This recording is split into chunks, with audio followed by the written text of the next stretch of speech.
So welcome to my first vlog post. For the record, I was cool when blogging was first cool. So this vlog thing's pretty new to me. So I'm going to give it a go and see how it works out. Today I actually just wanted to talk about some of the things that I've been working on with my students and thinking about as I'm teaching them throughout the week.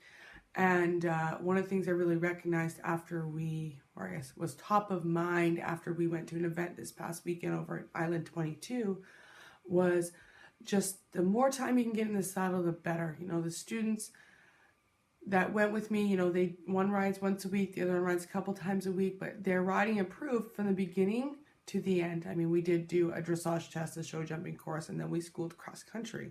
So it was a good, 4 or 5 hours of riding we did in that day. And even though they were tired, their riding had still improved. So really the topic I want to talk about today is how important it is to ride more, just more time in the saddle. One of the things that it really helps is muscle memory. And muscle memory is effectively doing the same repetitive task over and over and over again until it becomes automatic. An example of that would be as you're posting trot. A good rider and a great rider, and this is really the difference in between the two, is time spent in the saddle.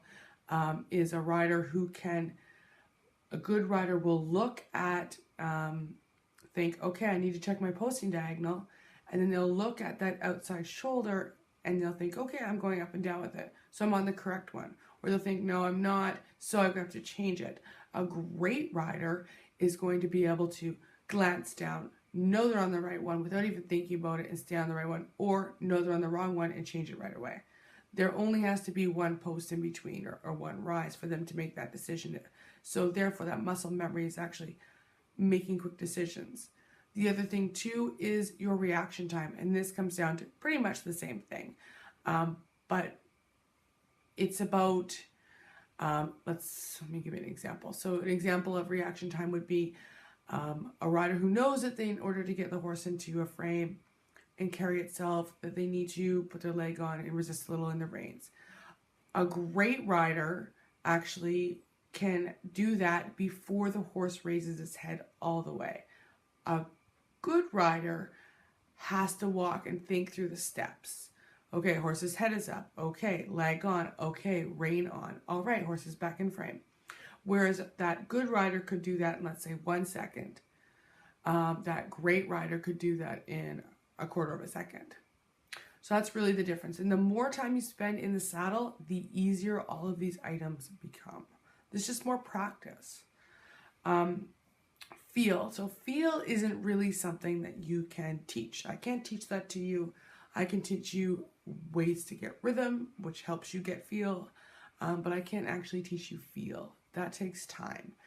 An example of feel would be your canter lead. So although I ride a bunch of different horses each week, I can feel which canter lead I'm on, if it's right or wrong, without looking, no matter what, because I know I can feel that shoulder. And that's just practice. That's just changing leads, riding different horses, getting horses that are really bad at their leads, so you've got to fix it. So you don't really have time to look and see. You've got to feel that. It's also, when it comes to the canter lead, about the hind end, feeling where the hind end is. So that's about feel. And again, a great rider will have really good feel. A good rider will have okay feel. But the difference, again, is just more riding time to make that better.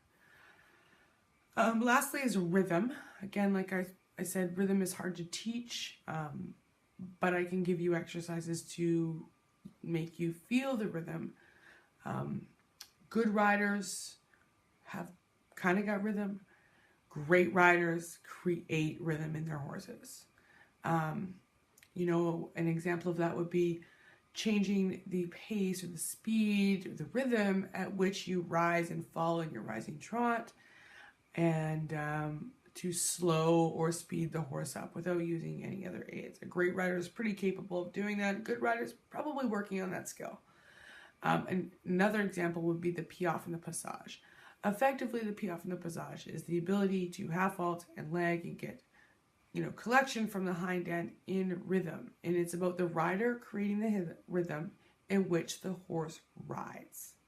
And that's exactly what those riders are doing. And that's why you only see that at the upper levels of dressage, because that takes a lot of time to build that skill. My tip for, getting more riding time is effectively, however you can get it, the better. Ask your coach, can I school some of the lesson horses? Could I clean the stalls on Sunday? Whatever. Can I come in and groom for you at the show? Whatever more in the horse, in the saddle time, but in the saddle you can get, the better. I hope you enjoyed my vlog and my thoughts. I'd love to hear your comments and about my thoughts, and see you soon.